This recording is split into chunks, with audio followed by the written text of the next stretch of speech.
Hi, Amar. Hi, everyone.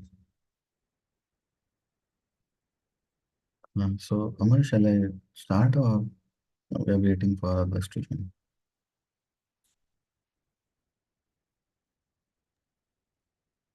We started 10:05. Sorry? We started 10:05. Okay. Okay. Yeah.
Okay.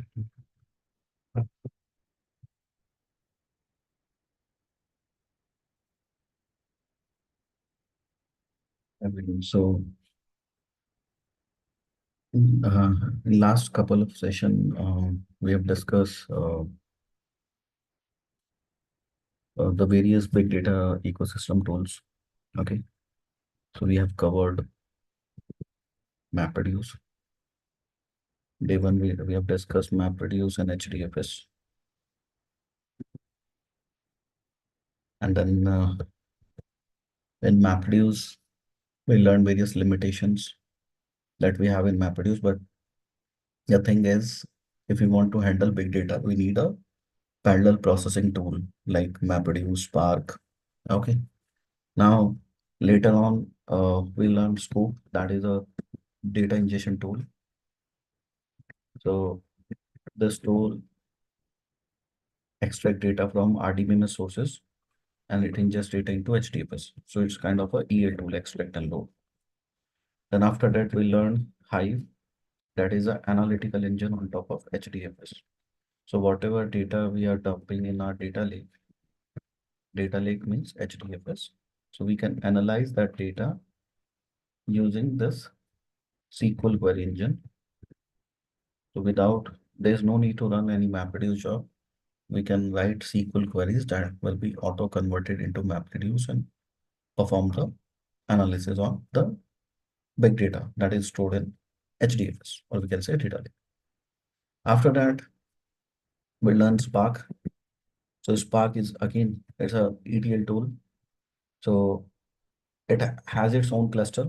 It's also a parallel processing tool. And so we can extract data from any sources. It can be a structured data or unstructured, and we can load in data lake or in any target systems. So Spark has a flexibility that we can develop batch application, real-time application using Spark, and also the the language interface. We have Python, we have Scala, Java. Also, we can run the Spark SQL as well. So its functions is more or less similar to SQL, and we can easily perform um, parallel processing or big data processing using Spark. Now, today we'll discuss the orchestration tool, or we can say scheduler. So, how to schedule a MapReduce, Spark, Hive, any job we can schedule using these schedulers. So now the traditional one is Uzi, Apache Uzi. Now nowadays organizations they are using Apache Airflow a lot. That is based on Python, and Uzi is based on XML templates. Okay, so this Python is very popular.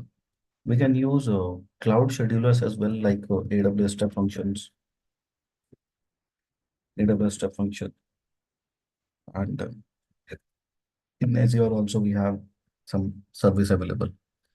So let me explain both these.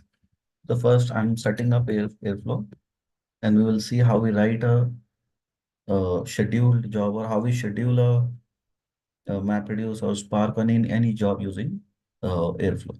Okay, so Airflow is based on Python. So first, if we'll see, so here this is a pipeline. So this is job number one, that is uh, ingesting data.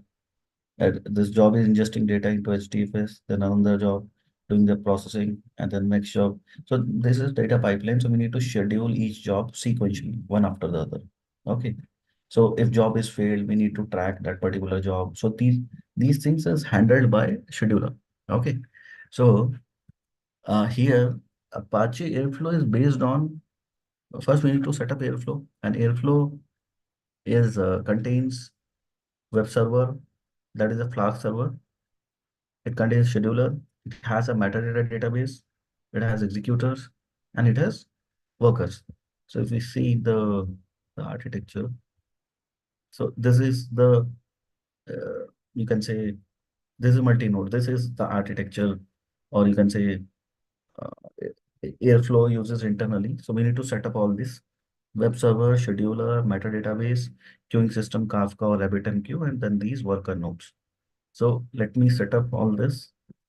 So here, uh, I think nowadays a container technology is available in the market. So it's very easy to set up um, our infrastructure on using containers.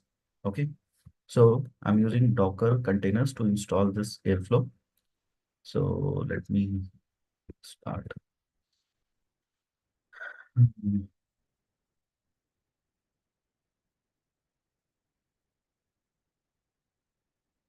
First, we need to verify whether Docker is available on our system or not. So Docker is here. Okay. Now, first, install Python first. So this command, it will pull out Python, okay, from the Docker repository. So Docker repository is here. So this is a central repository where all the metadata information is. Docker Hub is the central repository for the Docker images. So we can pull these images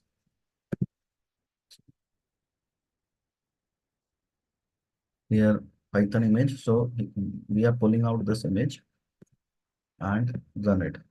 Okay. So now we are inside the Python container. Next, verify whether Python is available. So yeah, Python is available here.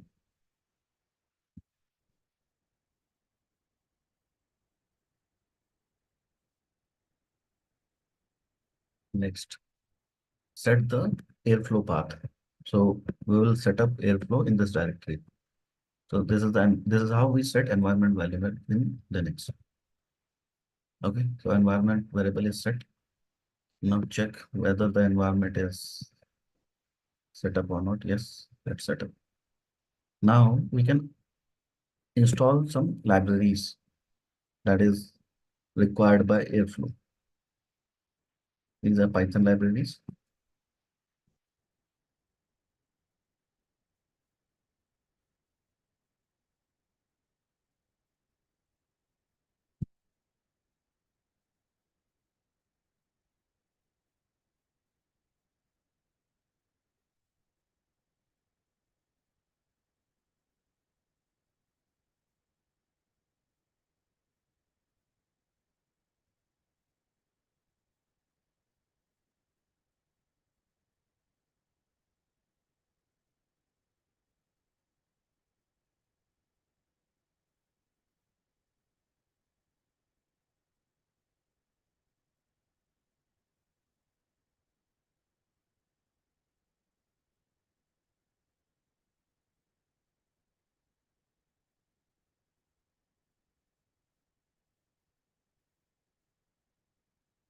So here now it's installing all the packages.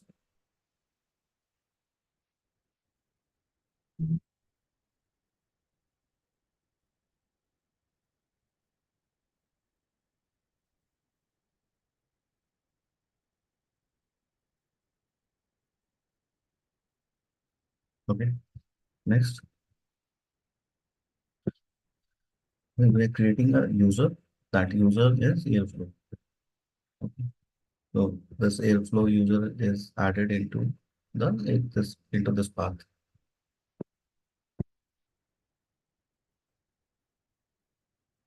Now we are checking whether Airflow user has been created. Now install pip or create pip.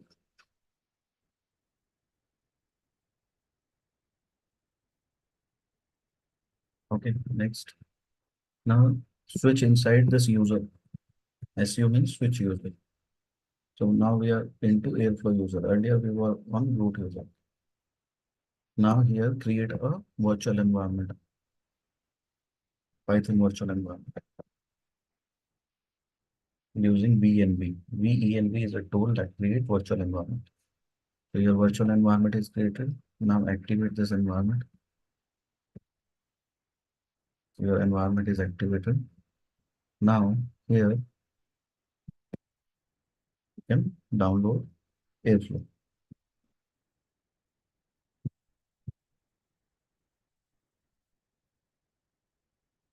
So Airflow is downloaded. Now install Airflow using pip.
As we can see, it's setting up all the libraries.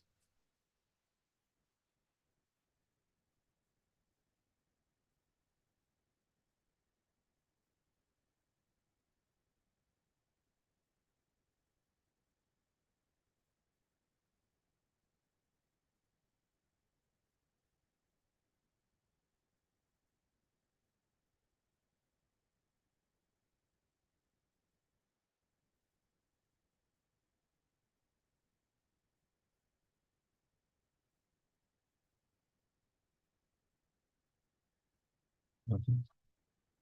It's done. Next, now initialize the metadatabase. So as I said, we need some RDBMS source, but as of now, we are creating a metadatabase within memory only. Let's initialize this. By default, it's SQLite only. And here we can see create SQLite. It's done. Next. Now start Airflow scheduler.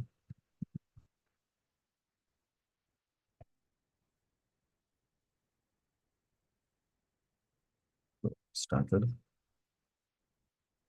Now start Airflow web server.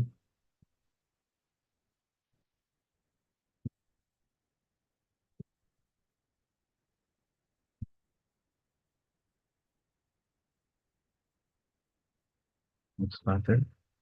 And now we can visualize this.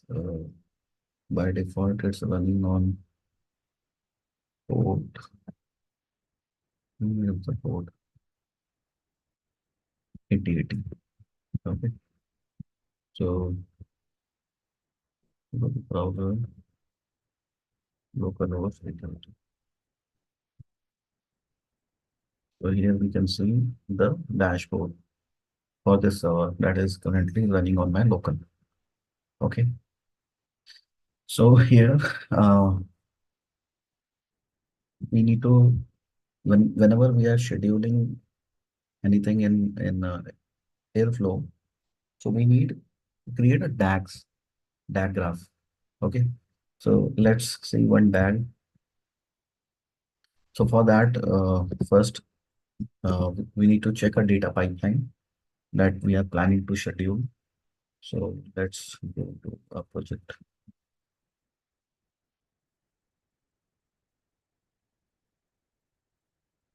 This one. So we are um, scheduling a Forex data pipeline. So this Forex market. So these Forex rates are updated on this site on daily basis. So now we are, we need to schedule a pipeline around this Forex rate. So here, what task, what job we are implementing. So this is the functional diagram we can see. So first we are checking the availability rates of availability of Forex rate. Then we will file the checking the availability of files. This is another job. Then we will have a Python job that downloads Forex rates. Then another job saving those Forex rates into HDFS. After that, we'll create a Hive table to store those Forex rates from HDFS. Then we will process those Forex rate using Spark. Then we will send an email notification and also send Slack notification. So this is the sequential flow. And in every module or in every block, we will have a job. So we need to orchestrate this data pipeline using Airflow, or we can use Oozie as well or any other scheduler. But Airflow is more advanced and easy to use, so we'll prefer Airflow only. So let's start building this pipeline. So first, uh, so well, this is the final pipeline. Okay, version 9. The final one is this. So let's start with the first uh, version 1. So here, whenever we are writing Airflow job, so as I said, DAG, we need to create a DAG. So DAG is what? DAG is a direct acyclic graph. So then there's a graph and that contains the job, that arrange the job sequentially or parallelly. So in the Forex rate, we will have job arranged sequentially, one after the other. Okay. So let's say first job is a Python job, and after that we need to trigger a PySpark job, and then we are triggering a Hive job. So we are arranging these jobs sequentially, one after the other. So in a DAG. So we need to import these libraries. These are Python libraries. So as we can see here with the DAG, here we are providing DAG name. This is the random name that we have provided. And this DAG is triggered on daily basis. So at the rate daily we have provided. And in the default argument, we need to pass this dictionary. So in this dictionary, what is written? Just owner name, Airflow, when this DAG started, the start time, and here depends on past, email on failure. So this is error handling if DAG is failed. So we'll do error handling later. So by default, it's false. We'll make these properties true when we go for the advanced stuff. So email will send notification to once this job is successfully DAG is successfully executed or failed. So the default argument we need to pass. So this is step 1. Now step number 2. So again, this dictionary and this DAG is the starting point. Okay. Now the first task in our data pipeline is checking the availability rates or availability of Forex rate. Now in Python, in Airflow contains sensors and operators. Okay. So let me show you Airflow operators. So Airflow is full of operators. So here we can see bash operator, MySQL, Postgre, Oracle, JDBC for everything, Python operator, Java operator. So these operators are nothing. These are predefined codes that is already written. It's kind of a library that we need to use. Okay. So here for the task 1, what I'm doing, I'm using HTTP sensor. It's also an operator. So HTTP sensor checks the availability of a file and it provides yes or no. Okay. So here in our case, Forex API, we are uh, consuming this API, but so this is the connection ID that we have created. So in Airflow, usually what we do, we create connections from here. So let's say we are communicating with external sources like database, Hadoop, Spark. So we provide connection details here in the admin panel so that Airflow automatically connects Otherwise, if we write everything here, it will expose the credential. It's not good for the security purpose. So better is to keep the credential away from your code. And here we will create uh, the connections from where we are reading the data or writing the data, or from the sources where Airflow is connecting. So here we provide the connection ID. So connection ID is Forex API. Okay. And it's a HTTP connection. Okay. Host is this. This is the API that we are hitting. So if I open this, uh, it's restricted. Okay. So this is the API.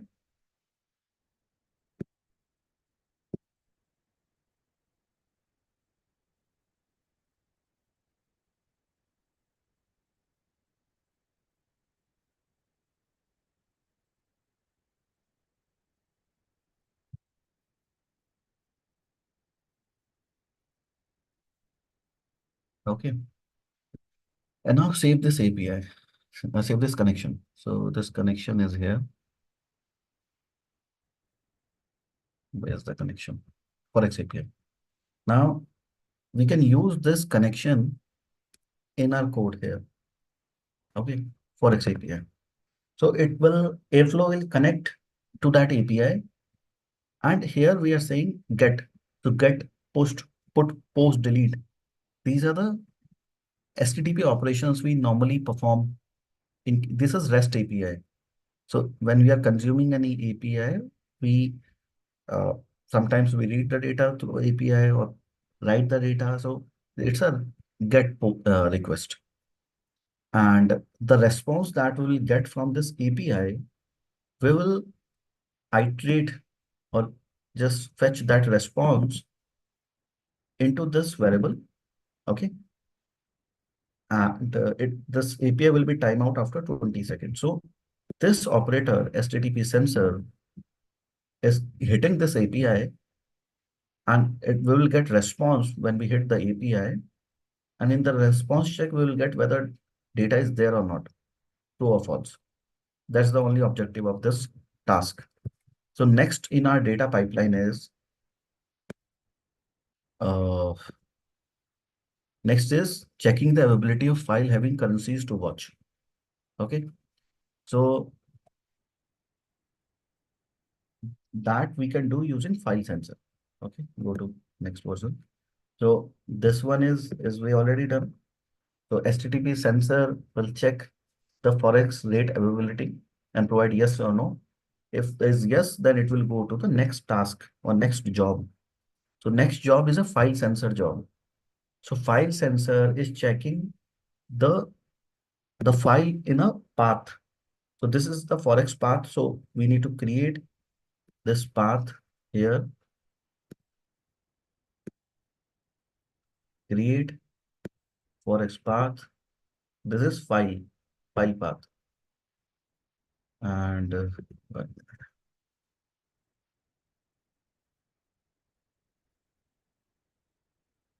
so this is file path, and we are checking this path only.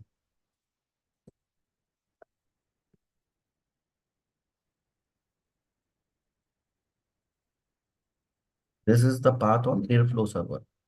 So when we hit the API, that API extract data in this path.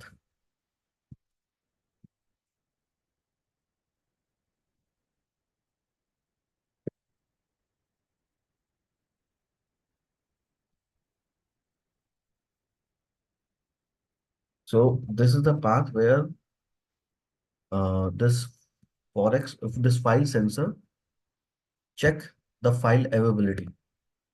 So this file sensor check whether the file, this Forex currencies.csv file is available on this path or not. If it is available, it say yes, and then it will continue on the next job. If no, it will stop here. Okay. So these are the names we are providing to our jobs, or you can say Airflow calls these things as task. So this is task number one. That is the type of task is HTTP. Is checking the availability of Forex rate. Second task is Forex file available on the path? And We are checking using file sensor. If file is there on this path, then go to next job or task. So next task is, so let's check the pipeline. Next is downloading Forex Rate with Python. So here we will have a Python job that will download those Forex rate. Okay. So let's check this. So this is task number one. This one is passed. Task number two is passed. Now task three.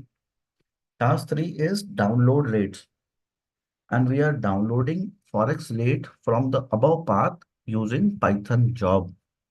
Okay. So we have Python operator available. If we want to download using Java, we use Java operator or Spark operator or whatever language you want to choose. So here we are using Python operator. So the task name is download rates. Okay. And this is the function that we need to create. So download rates. Here we can see download rates function. So this is a normal Python function of reading the file. So as we can see, it open the file from this location. This is the alias. And then using CSV library. So CSV library provide dictator that read the file from this location. And then it do a split. And then it's calling the Forex rate API here. Okay. So whatever Forex currencies, so let's say USD, INR, CAD. So that currency is appended in this URL and it will call that, it will call Forex rate corresponding to that currency. So currency is available in this file. So after reading the currencies, so that currency, let's say first currency is USD, that will be appended in this URL and this API is called that will pull out the Forex rate corresponding to that currency. And then once data is received, Forex data is received for that currency, then it going to store that data into this Forex rate JSON file. Okay. So finally, we will receive a Forex rate JSON file from this function and uh, it has a key value pair and in that we will have country and the Forex rate. Country, currency and Forex rate, currency and Forex rate. So this kind of output will is retrieved. So this using this task or you can say this job. So once this task is finished, so next saving Forex rate in SDFF. So in that,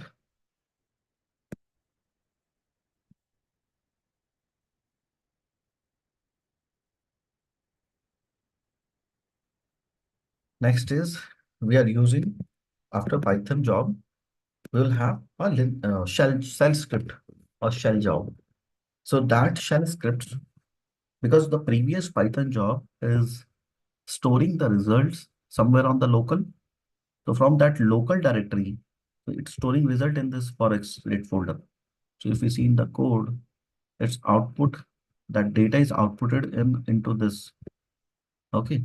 So from that location, we need to upload this data into HDFS. So bash operator is available in Python. So the bash, so we are triggering this command first.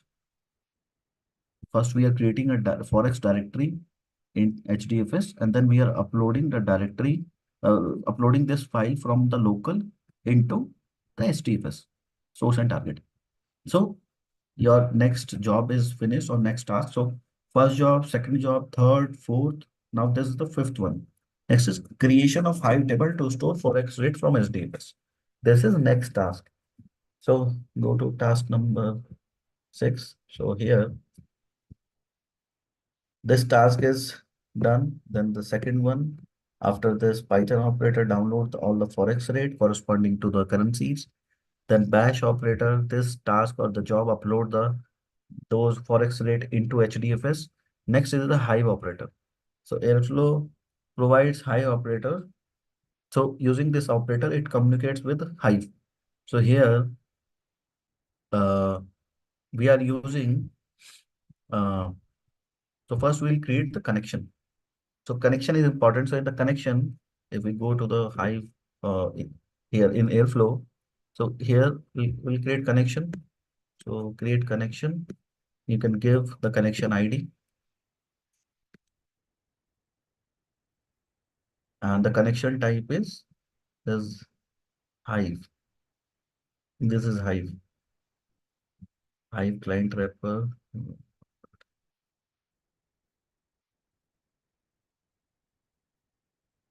Hive client wrapper. And the host. Okay. So all these parameters, server parameters, we need to pass here. So Airflow will automatically connect to the Hive server. So here we see we have created this table. This is the HQL. Then this HQL will be executed by this operator. And this HQL is creating a Forex rate table in the Hive server. Okay. And once this table is created in the Hive, now what is the next task?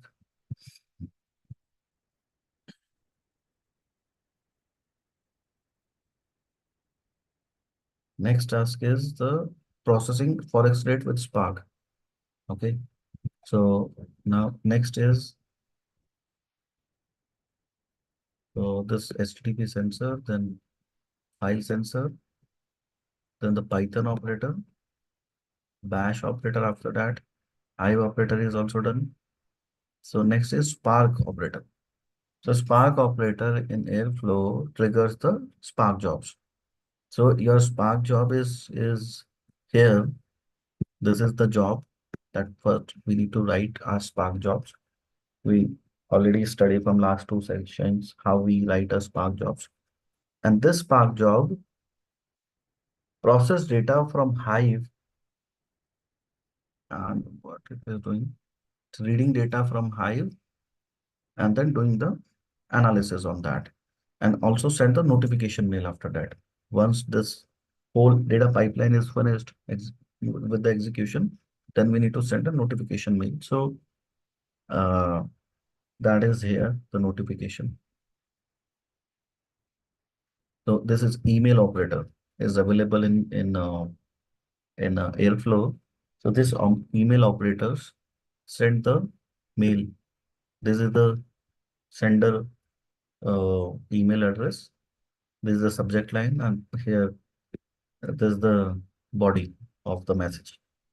So what we understand so far using this script, the language for Airflow is Python only, and it has the operators available in order to communicate and uh, interact with those environments, and we can arrange those tasks or jobs sequentially or parallelly one after the other using these DAGs. So this whole thing is a DAG, and our DAG name is this Forex data pipeline.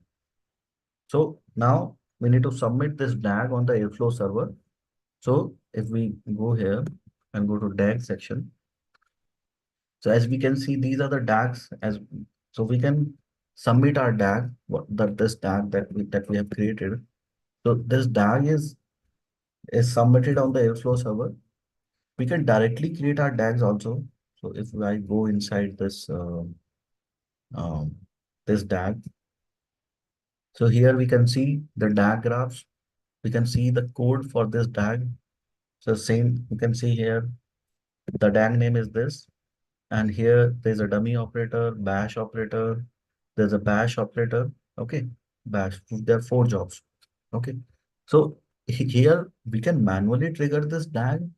Okay, so this job will execute, or we can set the time. So if we go here, the scheduling interval is this. So these are cron expressions. Now, what is cron expression? Anyone having idea about cron? What is cron? Cron job or cron expressions?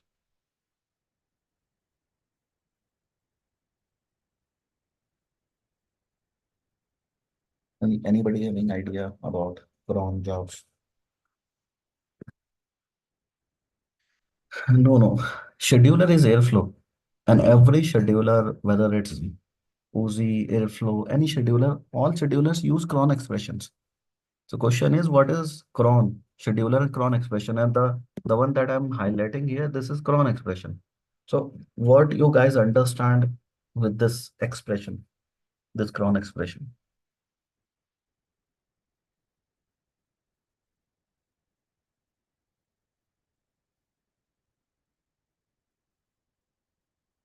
Any guess?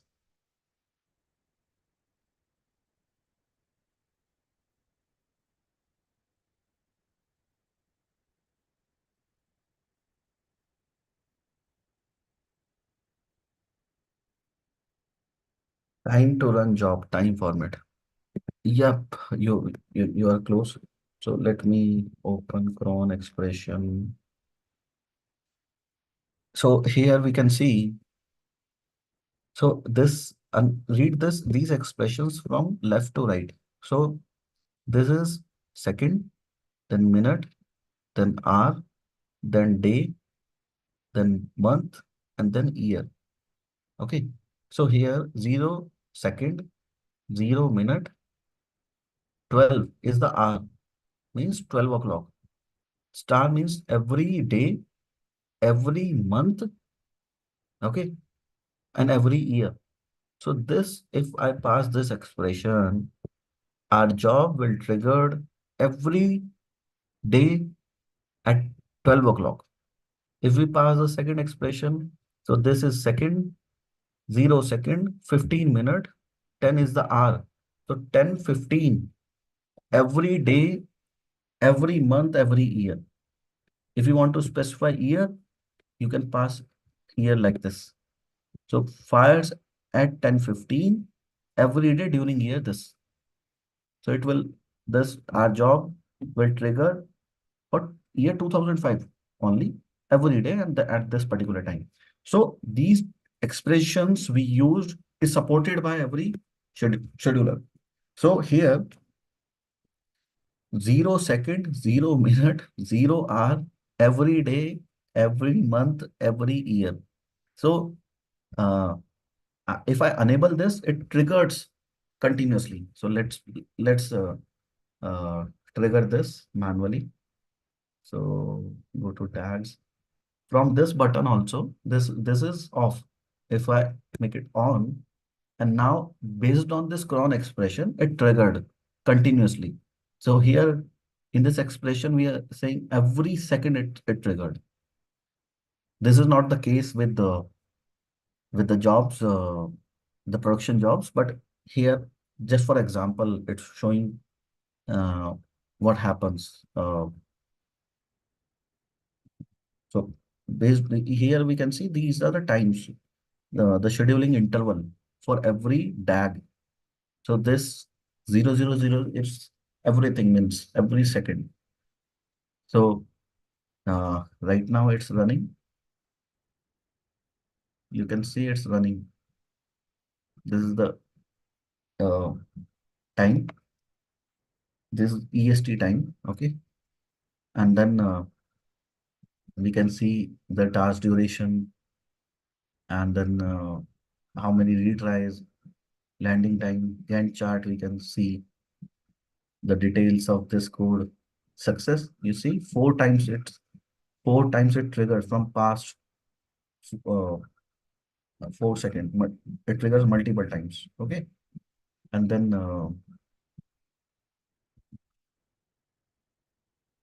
this is from here we can manually trigger, and then this is the code for this. What this DAG is actually doing. Gantt chart.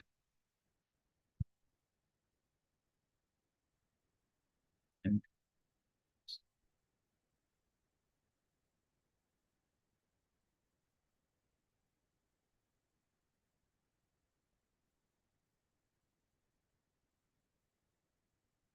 okay, now it should. Now it triggered 5 times. So let me stop this. Otherwise, it's triggered continuously. And here we can see the recent task, the diagrams. Okay, let's mark as off. I hope you guys understand.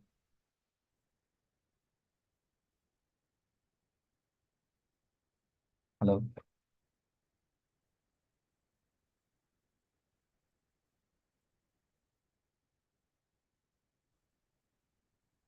Okay, so these are the existing DAGs available within the console, but let's submit this DAG. So for that, we need to uh, transfer this file into DAG into the Docker container. So let's open on the terminal and go inside this environment. Um, we'll bind. Oh, okay. Docker, yes. exe-it, the container ID. I'm going inside the container. Okay. Now, uh, this script, the forex rate, just copy this script within container. So there's a command to copy your files, Docker copy.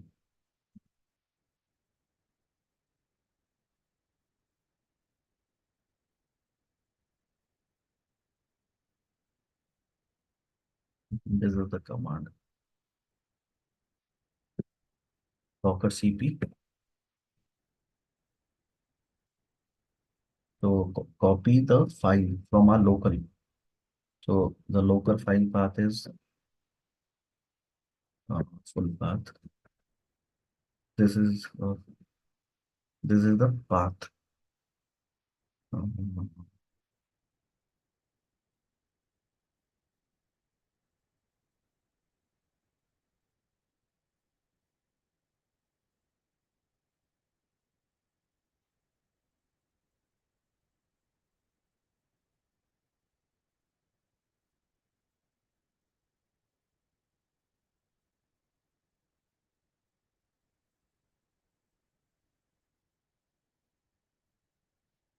okay, and now give the container ID.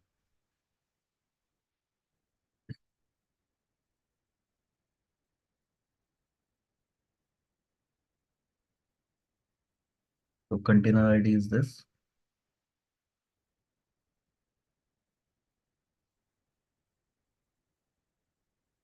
Then provide the um, path within the directory where we need to copy this file. So let's give var. It's what it is saying. Exit. So let's verify the cd var. No, file is not here. Copy on user. No, it's not found. No, that's the problem.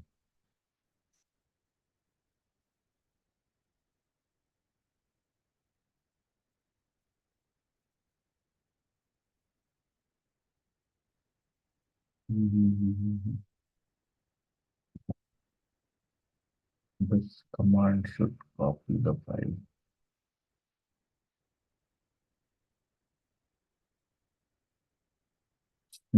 Okay, okay. Control D, exit from this container, and here we need to execute this on host when we are executing inside the container. This now copy and now execute. What is saying? Two arguments. Docker cp.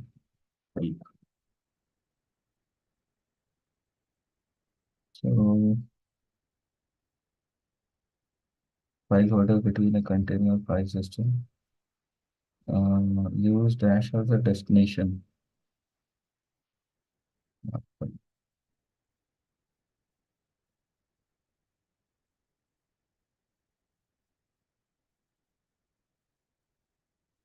Mhm. Okay.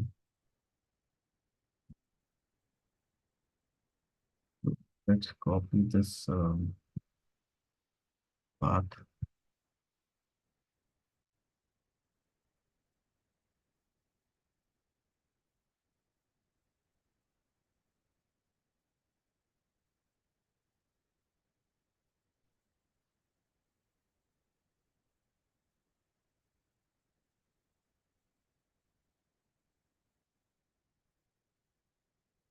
Hmm.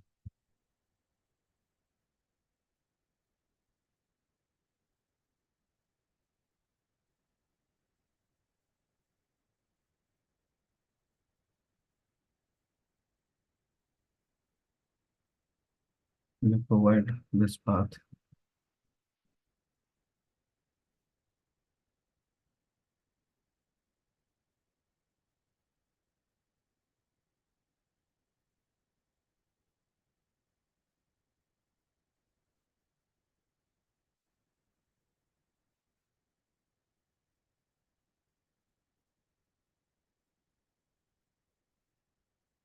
Hmm.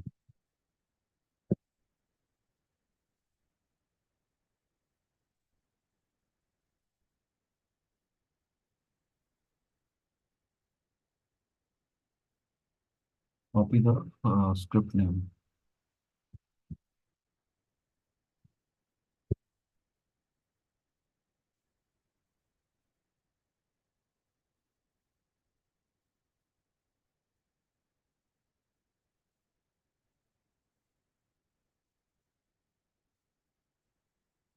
Hmm.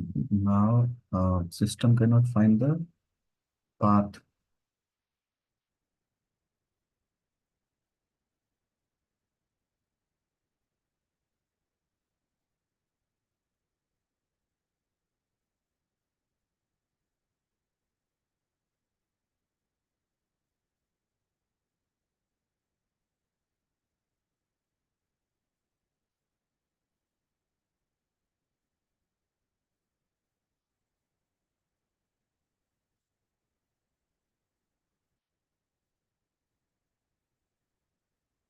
There is something wrong.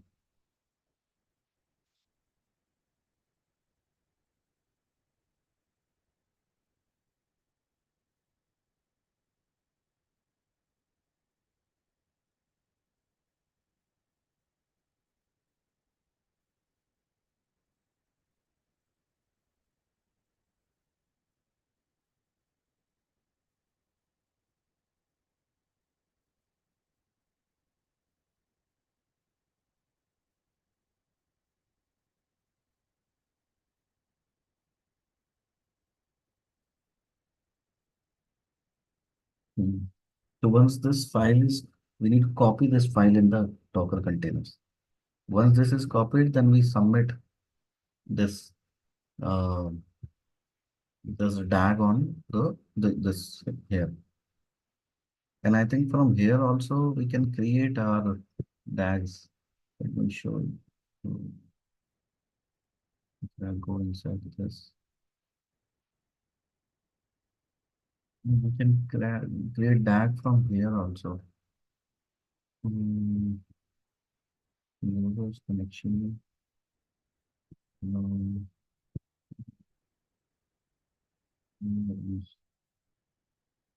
yeah, create. Um,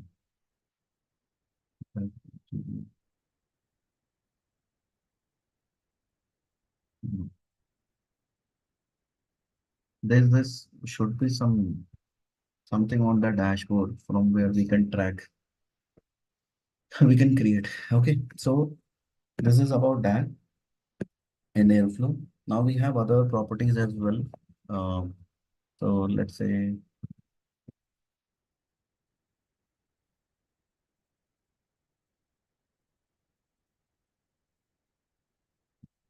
hmm, next property is depends on past.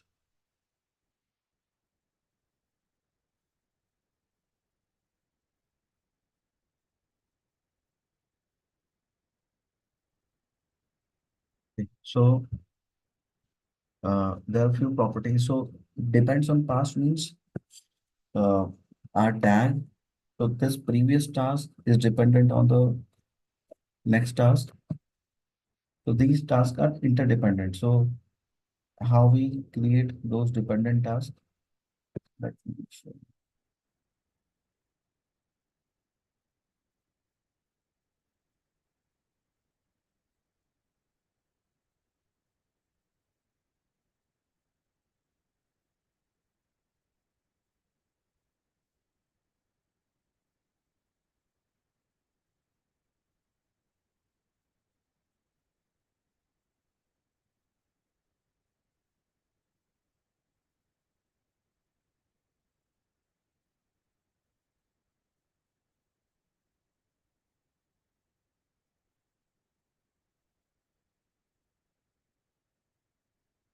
This is X variable. Okay. Yeah, let's discuss this XCOM. Where is XCOM?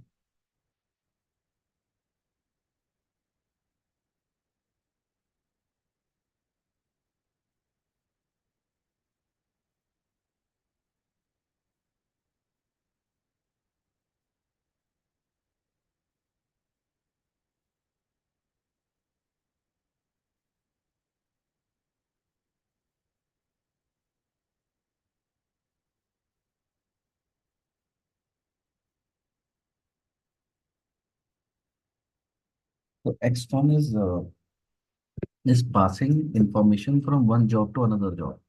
So let's see this example. Let me open this in Atom.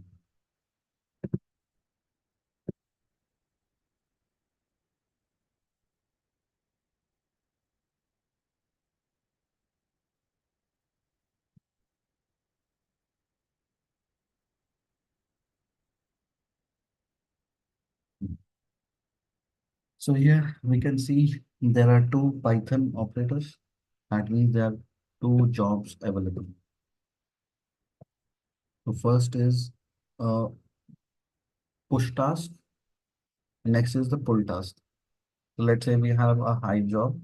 So once Hive job is finished, then it will pass some parameters to the next job. So basis on those parameters, my next job triggers. Okay. So here we are using a push function. So push function is this. So here in the push function, uh, we are pushing these messages to the next task or next job using this XCOM push. So XCOM push is pushing this message into this key. So this key hold this particular message. Okay. Now from this key, this message is retrieved by the next job or next task. So as we can see here, next task is pull task and there's a pull function. So in the pull function using XCOM pull, XCOM means exchange communication.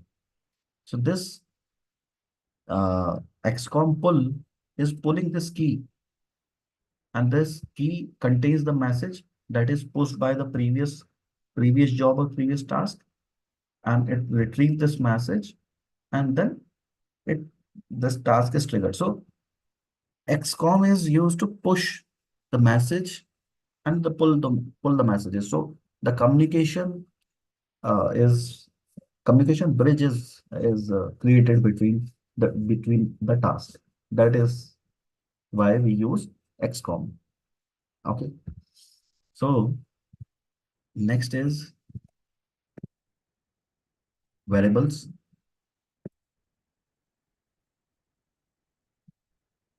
Um, okay. Variable is nothing. It's just holding the value. Um, so let's say this is a script. Uh, this variable is fetching. Okay. So see in the Airflow we have variable section. So actually, let's say we have database username, password, okay, or some file URL. So we can separate those. We can make those parameters dynamic using this variable. So here we can create, let's say, username for the database is anything. Let's say test, save it, and then another variable password. And now we can use this variable within our DAG. If I open the DAG,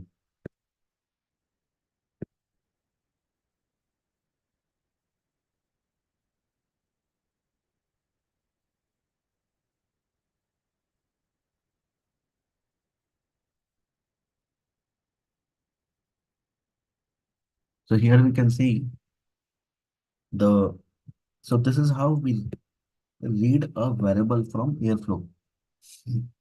So here we can see var dot value, value of which variable, source path. So source path is the variable that is already set. So here we set username and password. So we can write username. So this variable value will be fetched automatically from here. Okay. This value is auto retrieved, and we can save this, or we can print it, or we can do anything. So let's say if my password is changed, so we can dynamically change the password or username from here only. There's no need to modify the code. Code is already deployed in production, so we will not undeploy the code and do the code changes and then redeploy. We never do that.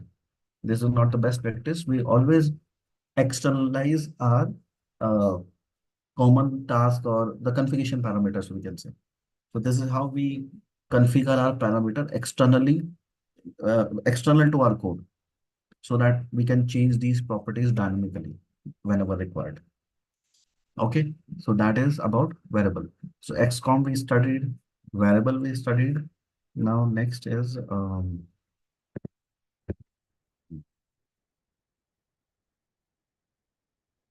trigger rules.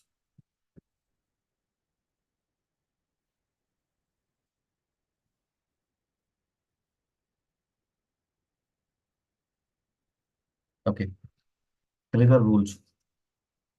Let me open this.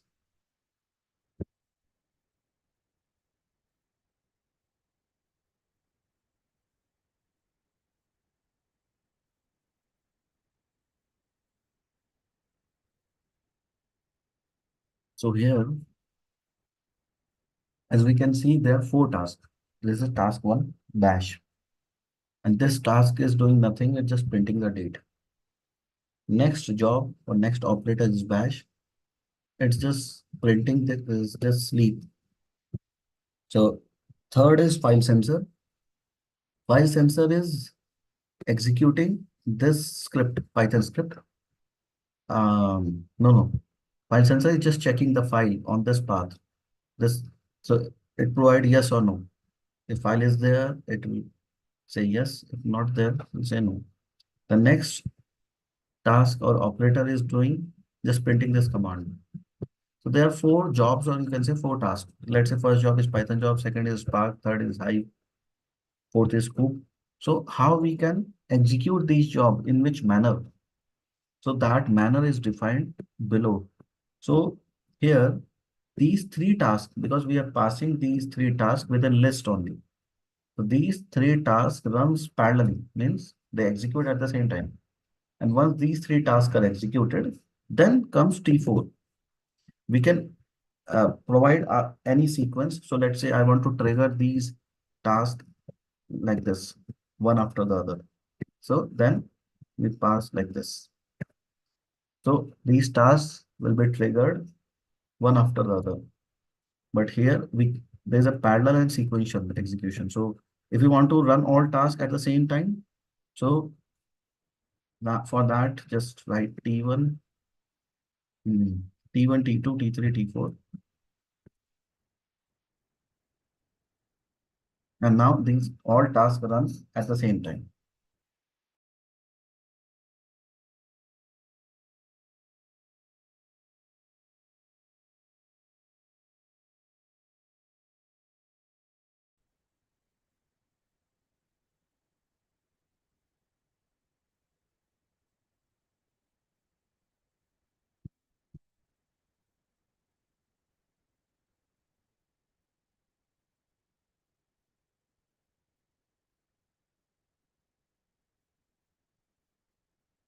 Hello, any question?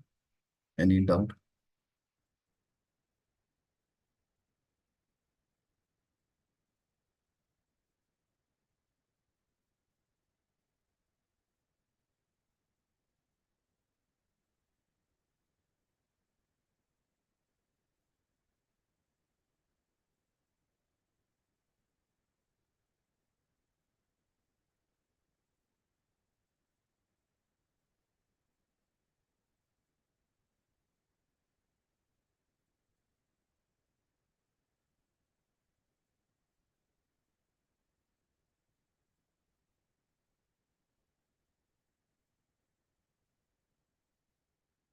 So next is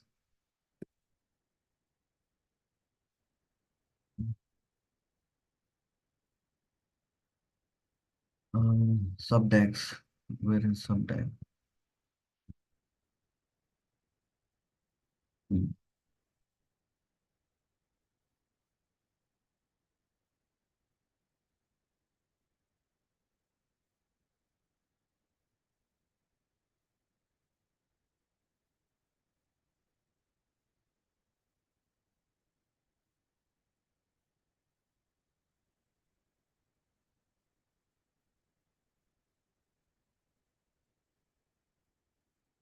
These are hooks.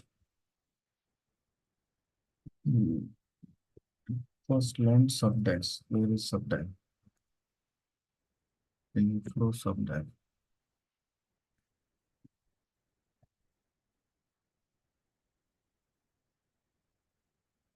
So see this example. Not this one. Yeah, this example. So let's me copy the code here.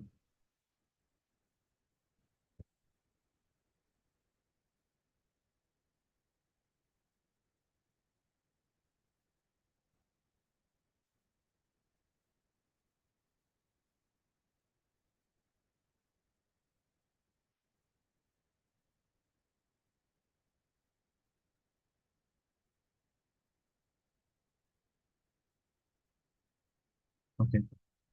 So there are two tags. This is your parent tag. This is parent tag.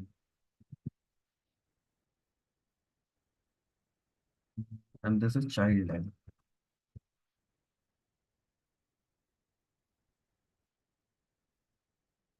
So in the parent tag, as we can see, uh, this tag starts from a subtag operator.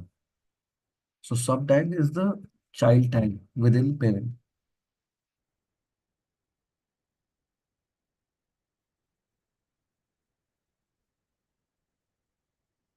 So let's see this code and try to understand what it's trying to do.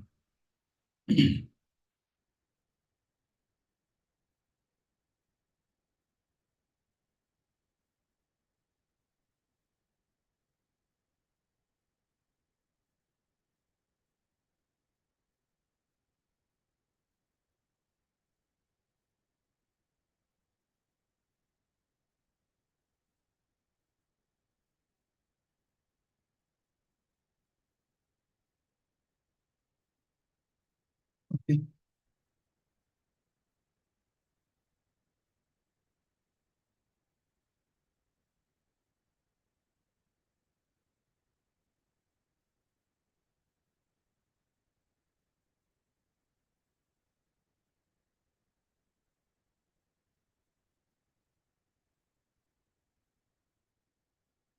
Here, as I said, there's a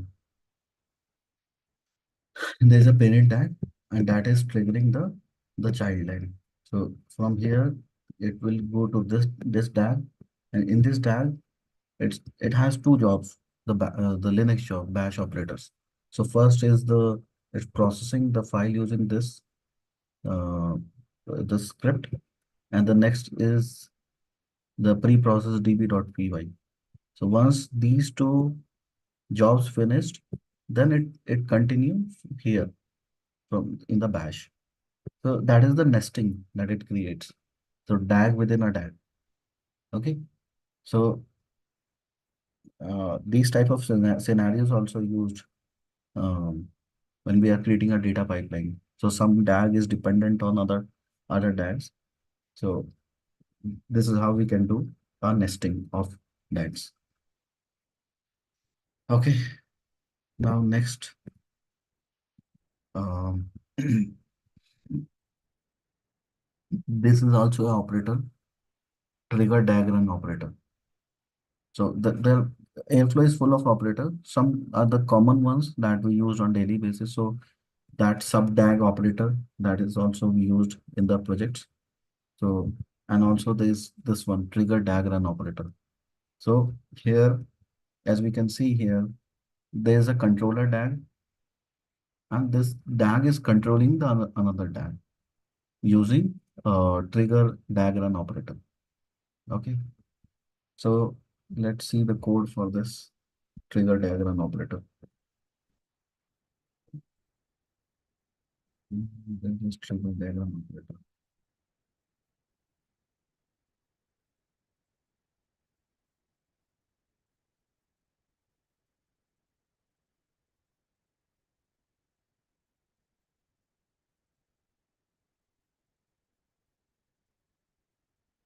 Mm,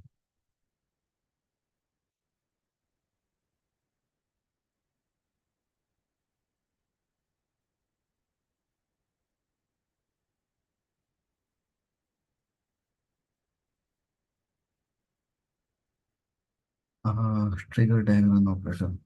That also we need to search.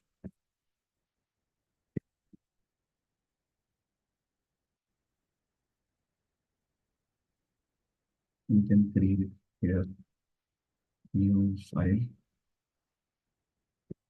trigger.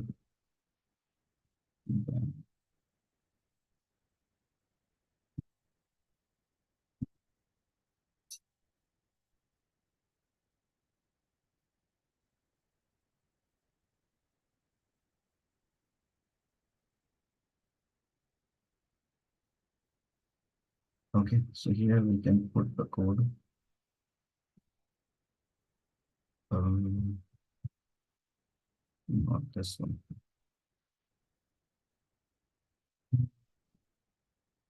Is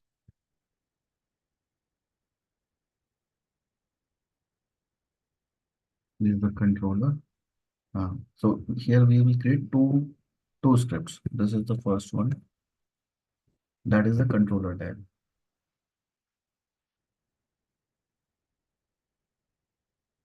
And this tag is controlling.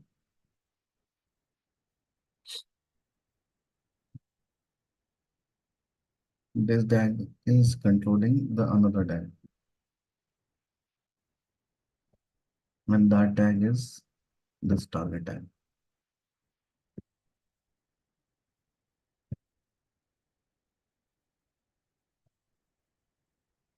So we need to create one more tag. This one.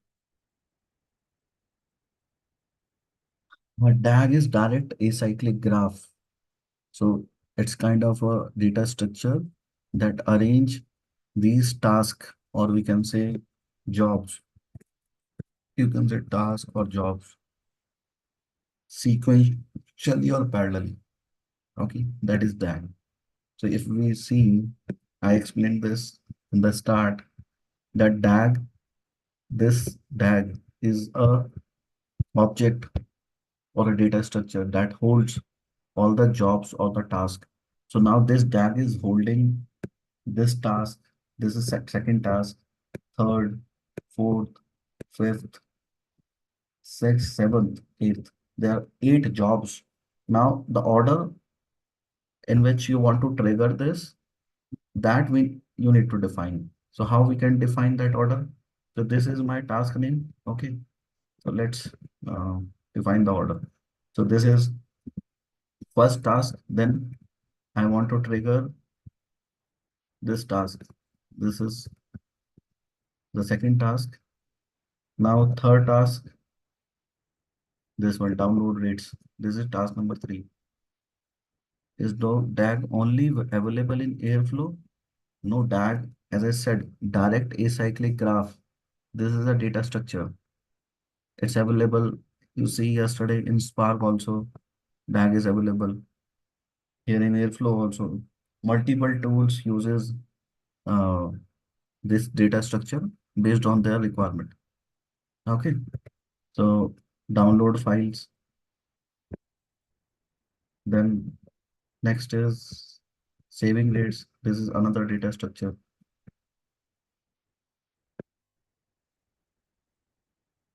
After saving rates,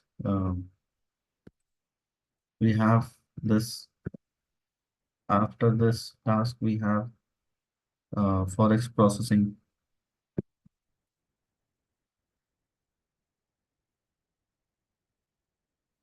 Then sending email notification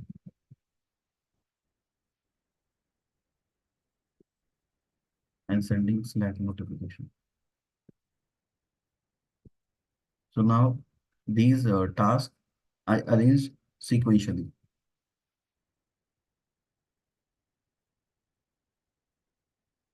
This is sequential execution.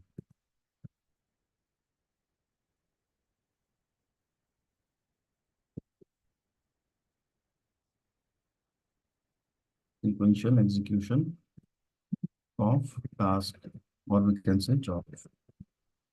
Now, if you want to trigger these jobs or task parallelly or mix of parallel and sequential. So parallel is this. This is pass this in a list.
Here we can see, can we create ETL pipeline in Spark? No, no. So Spark is a ETL tool that process data. So Now, uh, here, these schedulers, they arrange the jobs or the tools. That's why we have these scheduler tools. The purpose of Spark is the data processing from source to target. So if we have multiple Spark jobs, so let's see this data pipeline. Where is the pipeline?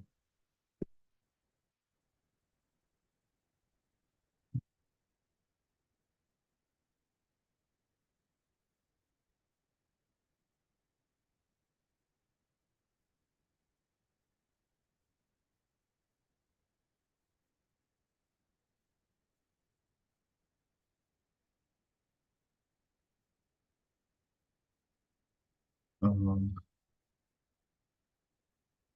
the pipeline.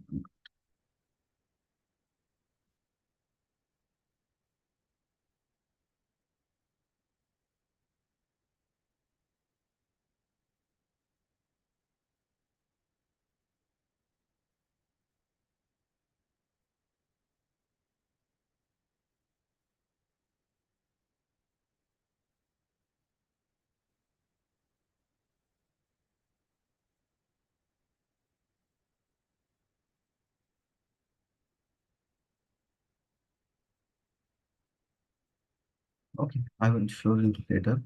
But again, this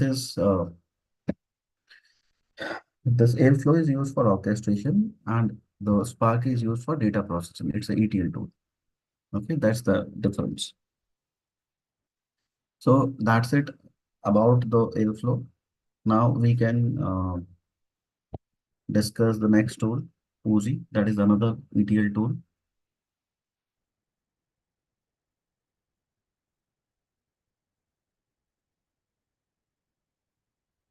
So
the Oozie is available here.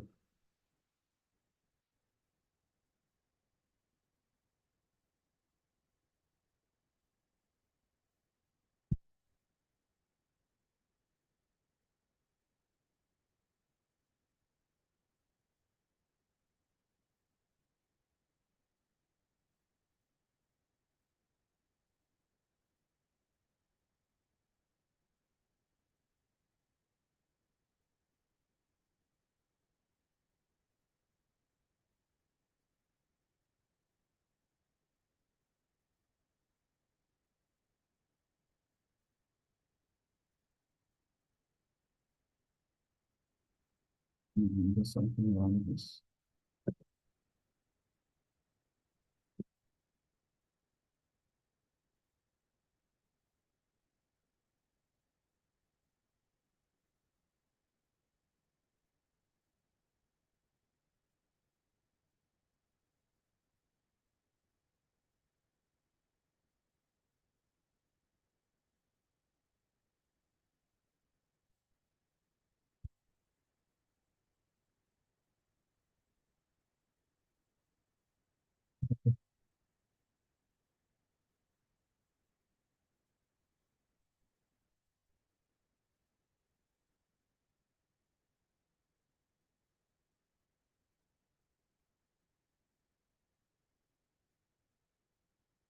So let's take a 2 minute break.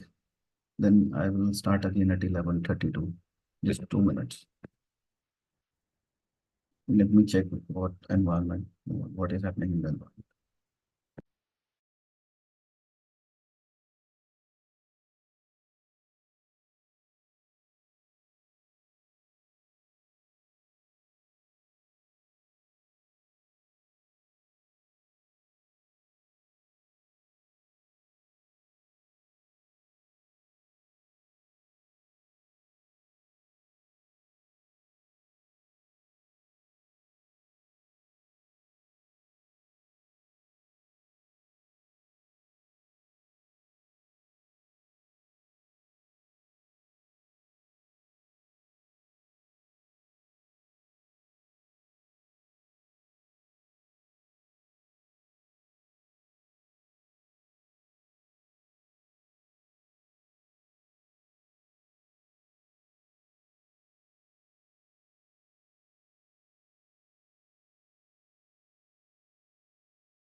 Okay, sorry guys. So uh, we were discussing Uzi.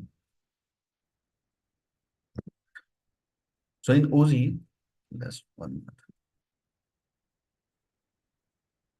Uh, so as I said, Uzi is based on XML templates. Okay, so let me open Uzi templates. This is Uzi project, and let's see how we schedule a scoop job using Uzi. So it based on XML. Okay, so let's open this XML template, and here if I go to the official documentation of Uzi Apache,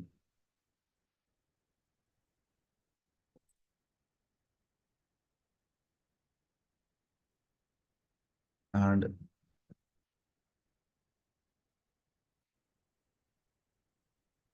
these are the actions. So in Airflow, we have operators. In Uzi also, it provide all the operators. Okay, Uzi is same like Airflow. Yes, it's same like Airflow. Airflow is more advanced. So as we can see here, it's providing data profiling. It providing these ad hoc connections. These advanced features are not available in Uzi. That is a traditional scheduler. But nowadays, everyone prefers this uh, Airflow only. So in the ad hoc queries, let me run some queries. Uh,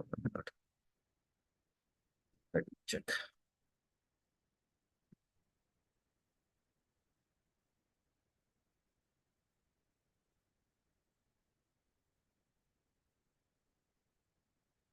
Hmm. So select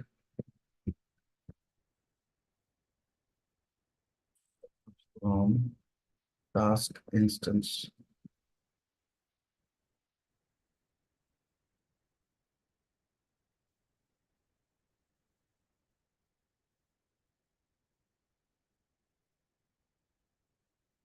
Hmm.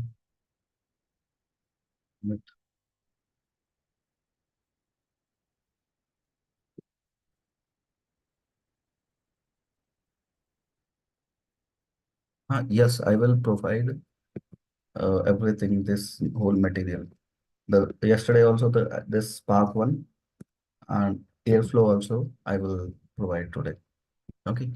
So don't know why it's not providing, why this query is not providing the result. No such table. Okay.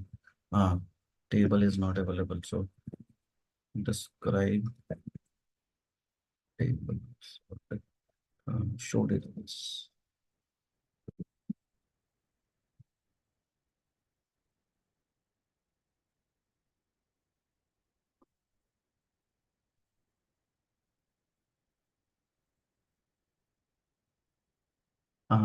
There's something wrong. So as we can see here, when we run this query, so it provides these metadata information. So in the metadata information, we can see the DAG ID, when this DAG is executed, whether this DAG is failed or success. So every information, every detail is available here. So that is the metadata pipeline. So that is pre available by default. But in case of Uzi, this kind of profiling is not available. So this is the next query we can see. So here we can find out the the instance that are not in scheduled or queue state. The uh, so those success and the running one we can retrieve from this table. So that is data profiling. Okay. Now let's come to OZ. So OZ is based on XML templates, and as I said, OZ also have these predefined actions are available in OZ. Okay. So if you see the scoop one, so scoop tag is available. If you want to schedule Hive, so then use Hive tags. So this scoop and all the configuration properties are uh, added into job.properties file. So here in the job.property file, we can, this is the key value pairs. So this is the name node URL, job tracker, all these things we can mention here. So This is dynamic property. So the value of this property is retrieved from that property file. Name node is retrieved from that property file. And this is the command, scope command. So import, export, all these commands, uh, earlier we were writing on the scope server. Now OZ will schedule or trigger this job on scope server. If it is success, it this job end. If it is failed, then it go to the next action. Next action is the kill action. So it will kill the job with this message. Okay. So now how we submit the jobs? I need this. OZ, I don't know why it's down today. Uh, I will check this later. Let's see another example. Uh, how we schedule Hive. So this is a HQL script. Hive we already studied. So this is HQL script. Okay. Now we want to schedule this job or HQL script using OZ. So what we can do, create workflow.xml. And in workflow.xml, now we define actions. Okay. So there are multiple actions. This is action one, Hive action. This is email action. And this is email action, but for failure. So in this action, we use this Hive tag. And here we are executing this HQL script. Okay. So this HQL script is executed using this Hive action. And if the when this action success is sent it will go to this another action, and this another action is a success email action. So it's sending this notification mail that status of workflow. It will provide the workflow ID, and this workflow has been completed successfully. That this message will go in the mail. Now this is error in case of failure. So here we can see in success is go to the success email, and in case of error, it go to the failure email. Okay, so that's how this we design these uh, OZ templates. So only difference is the language piece. So this is Python. Airflow is based on Python, and OZ is based on XML templates. But the both tools, they are having these, you can say, actions. OZ saying action and Airflow saying task. And these action or task, these are jobs only that we execute in a pipeline using this schedulers. Any question?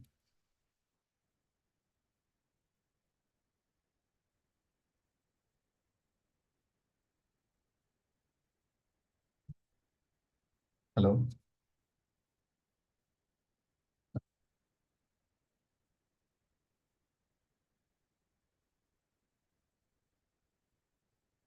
Anybody is having any question on this?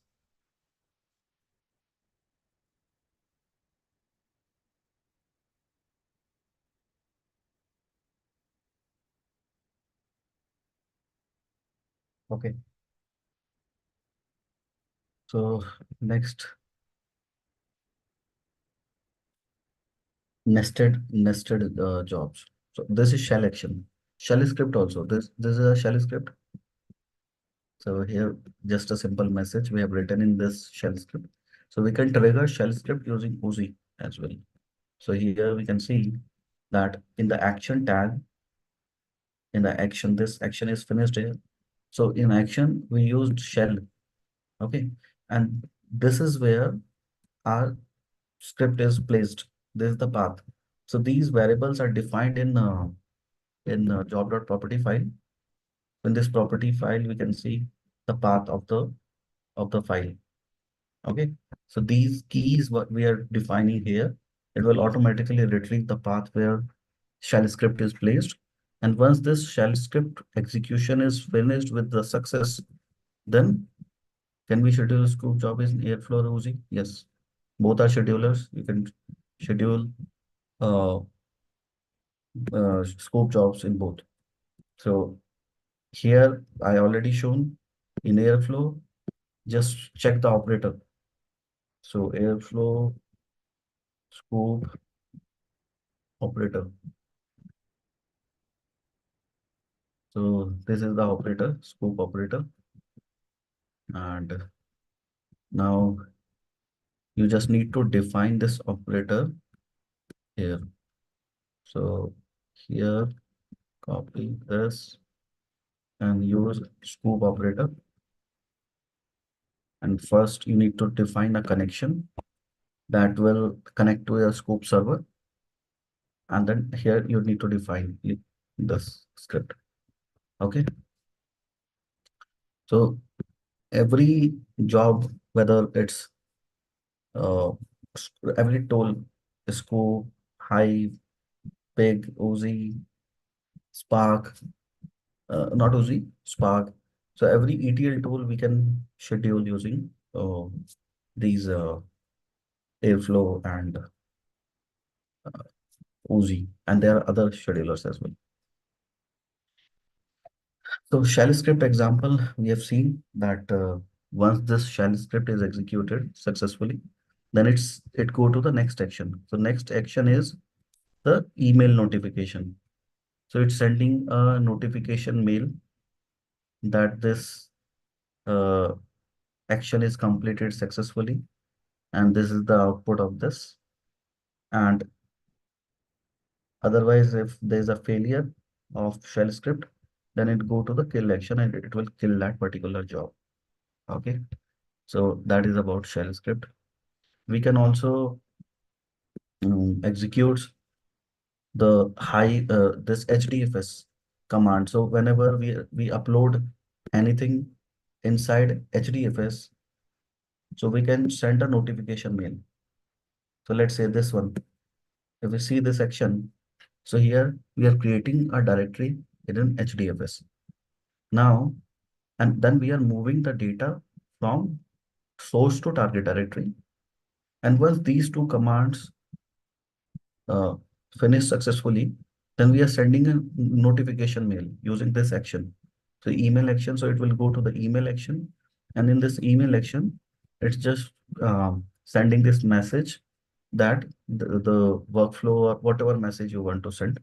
Okay. And if these two commands failed, uh, your SDF's command failed, it's not able to create the directory or data is not moved, then it will go to the error. And in error, we have another action that is sending the failure message. Okay. So next is uh,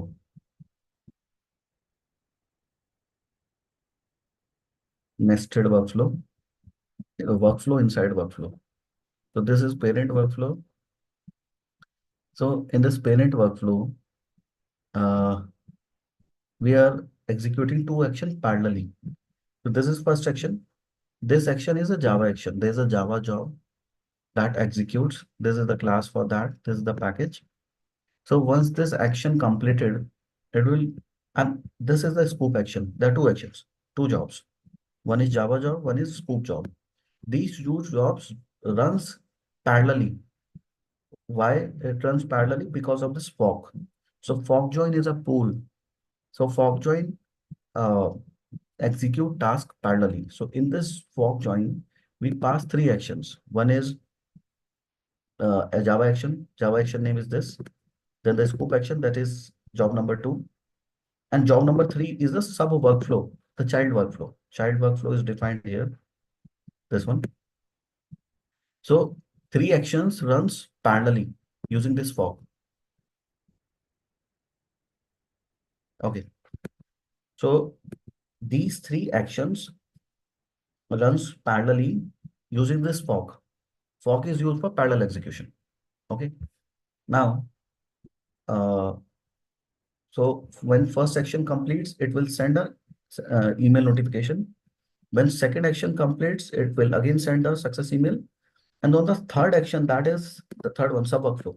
So there is a nested workflow. So it will go to this folder, this one, sub workflow, and this is the child workflow. So if you go inside the child workflow, so here there are two actions. There's one action only, scoop action.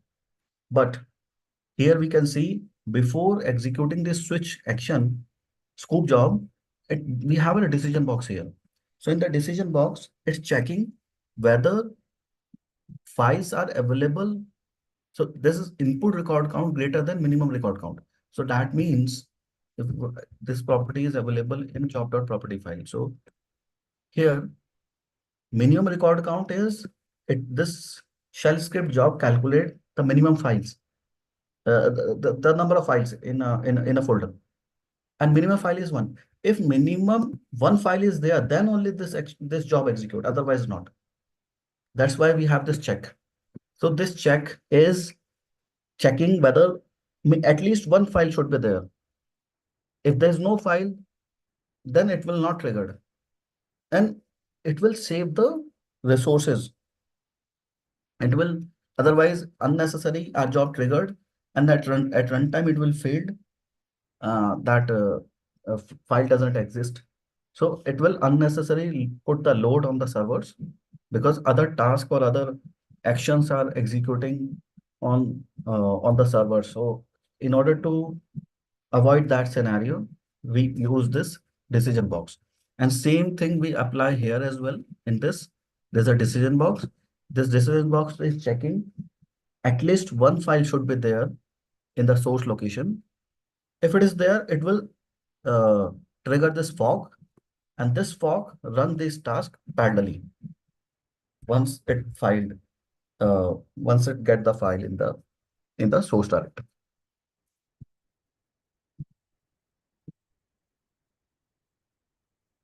So any question so far?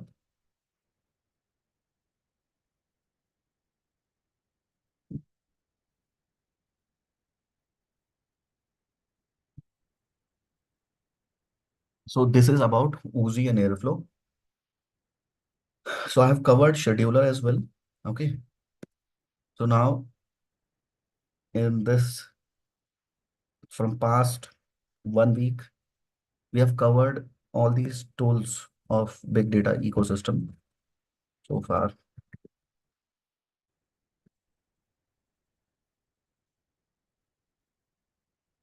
Okay. Now this one is done. This one is also done. Third Hive is also done. How many schedulers and which are these? So schedulers, there's a whole list of schedulers. The tested one and the most of the organizations they're using Airflow. That is the standard one. We have many more, and it's not possible to cover all schedulers because scheduler working is same. It's just the the language or the interface they used. That's the only difference. Otherwise, scheduling part is not a big thing. Here, once job are created, we just need to schedule them sequentially or parallelly. So you can see these are predefined templates. If I want to create another workflow, then just put this, copy paste this workflow and then just do the changes. So uh, traditional one is Oozie, and latest one is Airflow. And if you go to the cloud option, step function is also there from the AWS. So Spark we have covered, orchestration tool also we have covered. Now there's one more thing pending that I will cover in tomorrow's session, that NoSQL engine. And in NoSQL engine, HBase. That's the only pending item. Otherwise, we have covered everything related to the big data ecosystem. Content I will share, the Airflow content, this one, and along with the code, you guys can execute these codes. And I think step function is remain. No, step function is from the cloud end. You need to cover that because big data on cloud is different. We have covered this training is scheduled for the on-prem stuff, not for the cloud. And now you have learned these two, you can easily learn other schedulers. Concepts are the same. So this step function is based on JSON only. That's the only difference. That's the difference. Otherwise, concept wise, still the same. So that's it for today. We'll continue tomorrow on HBs and we'll discuss if you guys have queries in the whole um, training that we have covered so far. And I try my best to implement the practicals. So I show you each and every tool, how to set up and how to execute these jobs. And this is how we work in industries. Okay. Okay. Any question? Anything?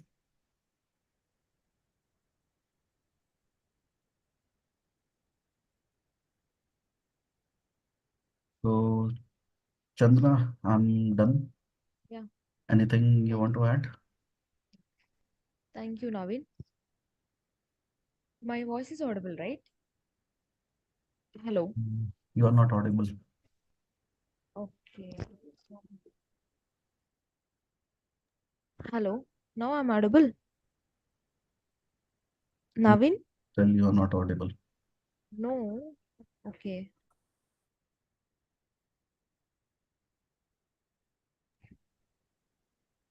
Okay, I think now it's fine. Yeah, you No. can drop Okay, Naveen. no Yeah. worries. So, Yes, thank you, Naveen. yeah, now you are audible. Yeah, thank you. Okay, so you can continue and Yeah, I'm dropping off. Okay, yeah, thank you. okay, thank Guys, hope you enjoyed the session. Is there any queries for me? Please let me know in the chat box, both Zoom and YouTube participants.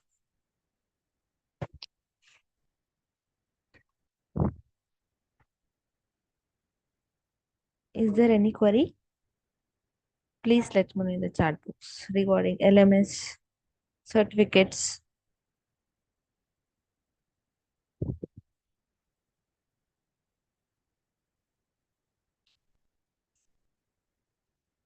No, right? Yeah, okay then. Thank you.